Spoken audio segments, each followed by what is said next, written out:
안녕하세요, 셀라탭입니다. 오늘은 제가 땅 구입부터 건축 허가까지 어떤 항목들이 비용으로 들어갔는지 한번 정리 한번 해보고 싶습니다. 처음으로 집 짓시는 분들은 과연 얼마가 들까 생각을 잘 못하실 거예요. 단순히 땅 구입 대금, 등기 비용, 그 다음에 어떤 세금이 들어갈까, 이거에 대한 궁금증이 있으실 겁니다. 그거에 대해서 오늘 한번 생각해 보고자 합니다.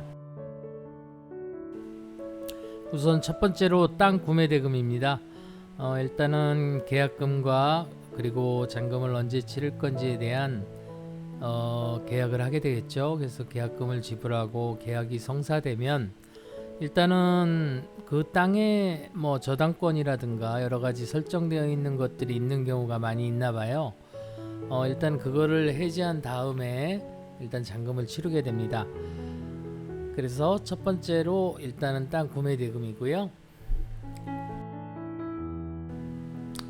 그 다음 저는 두 번째로 잔금을 치르기 전에 경계 측량을 한번 했습니다. 그게 어디서 어디까지가 이 땅이 되는지 일단 측량을 했습니다. 경계 측량은 한국국토정보공사에 신청을 해서 하게 되는데요. 이 비용이 공시지가라든가 그런 거에 따라서 제곱미터당 단가가 얼마가 되고 토지에 따라서 토지 구분에 따라서 또 비용이 다르게 책정이 됩니다. 자세한 거는 한국국토정보공사에 들어가 보시면은 일단은 그 비용 계산하는 것도 있고요. 여러 가지가 있습니다. 그래서 거기에 신청을 하고 한 일주일 걸렸던 것 같아요. 측량 나올 때까지. 그래서 나와서 측량을 하게 됩니다. 그래서 말뚝을 받고 여기까지가 내 땅이다라는 거를 표시를 하는 거겠죠. 그래서 일단은 두 번째는 경계 측량비가 들어갔습니다. 그리고 세 번째로 들어갈 부분이 부동산 복비입니다. 거래 대금의 0.9%, 이것도 만만치 않은 돈이죠. 그래서 그 복비를 또 생각을 하셔야 됩니다. 네 번째로 부동산 등기 비용이 들어갑니다. 일단은 잔금을 다 치렀기 때문에 등기 이전을 해야 되는데 법무사를 통해서 저는 했습니다.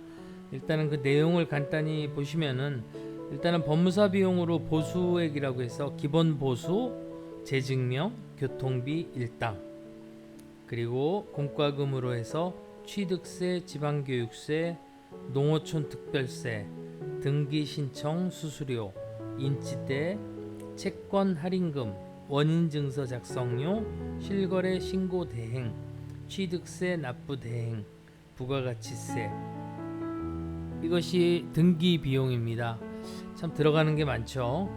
세금은 우리가 많이 들어봤던 취득세 등등 세금에다가 국민주택 채권 매입 그거는 즉시 할인을 하니까 얼마 들어가진 않습니다만은 하여튼 여러 항목별로 상당한 돈이 들어가게 됩니다. 그래서 이것도 간편하게 계산을 한번 해 보시는 게 과연 내가 구매한 땅에 대해서 등기 이전할 때 들어가는 비용이 얼마인지 꼼꼼하게 체크하시는 것도 중요한 것 같습니다. 그리고 다섯 번째 들어간 비용이 토목 설계 비용입니다. 땅의 지목이 대지인 경우는 건축설계사무소에서 도면을 그리고 인허가를 맡으면 끝이겠지만은 대지 이외에 전이나 답이나 임야라든가 이런 거는 땅을 개발해서 건물을 세울 경우에는 그 토목설계사무소에서 토목에 대한 도면을 그리고 개발행위 허가라든가 임야인 경우에는 산지 전용 허가 및 신고 이런 것들을 해야 됩니다. 그래야 건축을 할 수 있는 거고요. 토목 설계 사무소는 주로 시청 이런 근처에 많이 있습니다.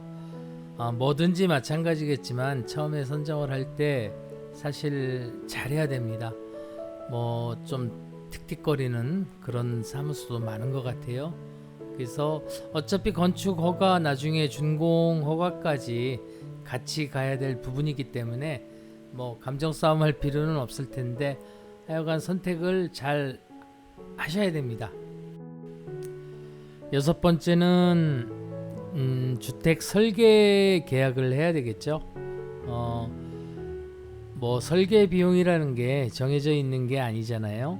그러다 보니까 뭐 단순히 설계만 해주는데 비용을 받는 데도 있고 설계부터 감리 뭐 여러 가지 등등 준공할 때까지 신경 써주는 그런 부분도 있는 것 같아요. 그래서 주택 설계 그 건축사 사무소하고 주택 설계에 대한 계약을 할 때는 꼼꼼하게 체크하셔가지고 도면이나 이런 것들에 대한 것도 수정할 거 수정하시고 충분히 수정하시는 게 나중에 후회가 없다고들 합니다. 그래서 저도 가급적이면은 꼼꼼하게 뭐 변경을 하려고 생각을 하고 있고요.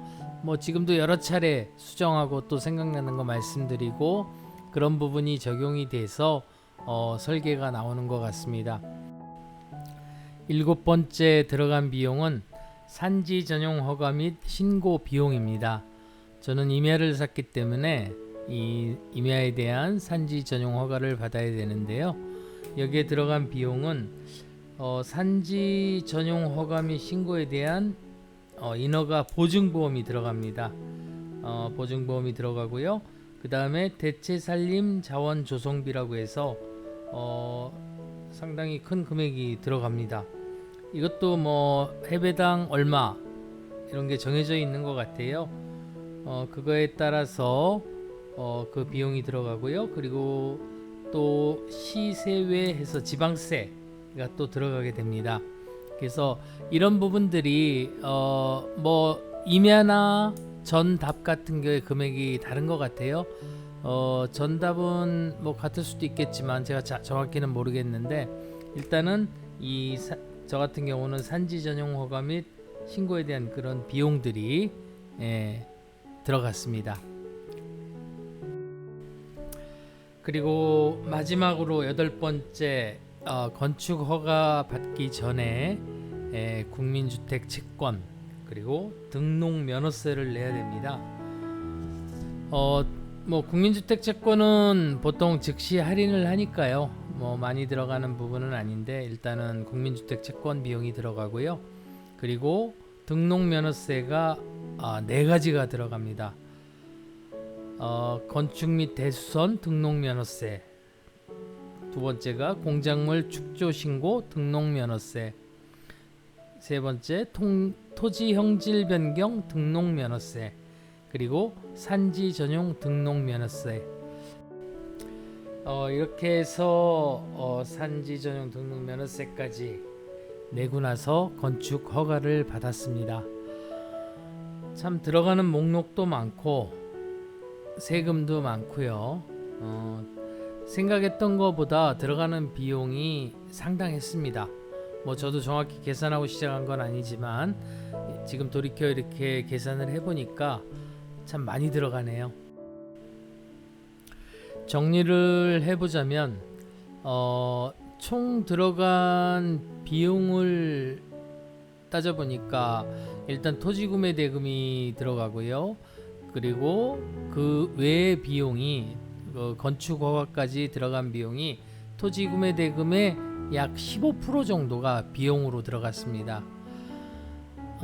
우리가 보통 집을 짓자고 생각할 때 물론 꼼꼼하게 계산하고 알아보고 해서 하시는 분들도 많이 계시겠지만 저같이 얼렁뚱땅 하시는 분들은 이 부분을 꼭 생각하셔야 될 것 같아요. 예를 들어서 토지구매 대금이 2억이다 그러면 3천만 원의 비용이 들어가는 겁니다. 결코 적은 금액이 아닌 것 같아요. 그래서 이런 것도 꼼꼼히 체크하시고 생각을 하셔야 되고 앞으로 건축 허가가 났으니까 이제 건축 개시를 하면 생각하지 못했던 그런 비용들이 나올 걸로 생각을 합니다. 그러니까 만반의 준비를 하시고 어떤 유튜버 분께서는 자기가 생각했던 것보다 1억이 더 들어갔다, 배가 더 들어갔다 하시는 분들도 계세요. 그것처럼 우리가 보통 생각하지 못했던 그런 비용들이 우리가 전문가가 아니기 때문에 상당히 많을 걸로 예상이 됩니다. 다음 영상에서는 건축하는 매일매일의 영상을 올려서 공유하도록 하겠습니다. 처음부터 건축 완공까지 한번 영상을 가급적 촬영해서 올리도록 하겠습니다. 시청해 주셔서 감사합니다. 다음 편에서 뵙겠습니다.